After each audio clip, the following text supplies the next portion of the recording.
Hello guys, this is my first mini vlog. उहाँ चाहिँ मेरो श्रीमानज्यू। हामी चाहिँ पोखराको पुम्डीकोट गएको है।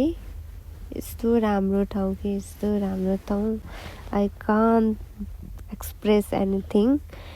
यस्तो राम्रो भ्यूजहरू छ हेर्नु साथीहरू, यस्तो राम्रो फ्लावर्स। यहाँ चाहिँ होटलहरू पनि राम्रो राम्रो होटलहरू पनि रहेछ है, एकदम सरसफाइ, एकदम सफा। हेर्नु फुलहरू पनि छ। हामी चाहिँ चप्पल लाएर घुम्न गएको है साथीहरू। अनि हामी चाहिँ अब माथि जाने डिसाइड भयौँ। त्यसपछि चाहिँ हामी हिँड्दै हिँड्दै हिँड्दै हिँड्दै माथि गयौँ। बिचमा मेरो बुढाले मलाई के कुरा गर्नुभयो, म रिसाइहालेँ।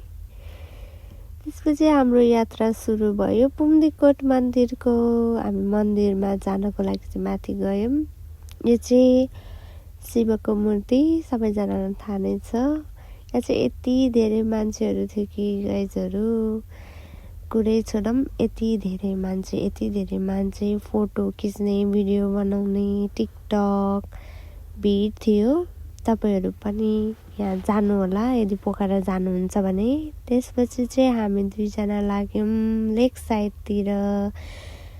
अनि त्यसपछि हामी चाहिँ लेक साइडको लागि रफ्तारमा गयौँ है। हामी बुढाबुढी चाहिँ हाम्रो सडनली बनेको प्लान लेक साइड जाऊँ भनेर।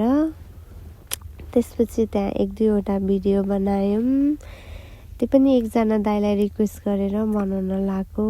गाइज ठिकै बनाउनु भएछ, थ्याङ्क यू सो मच दाइलाई भिडियो बनाइदिनु भएकोमा। म चाहिँ पोखरा फर्स्ट टाइम गएको थियो। मेरो श्रीमान चाहिँ पहिला पनि गइसक्नु भएको थियो।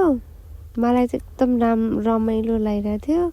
उहाँलाई चाहिँ पहिला नै आइसकेको भएर त्यति वाउ लागेको थिएन। मलाई चाहिँ एकदमै रमाइलो लागेको थियो है साथीहरू।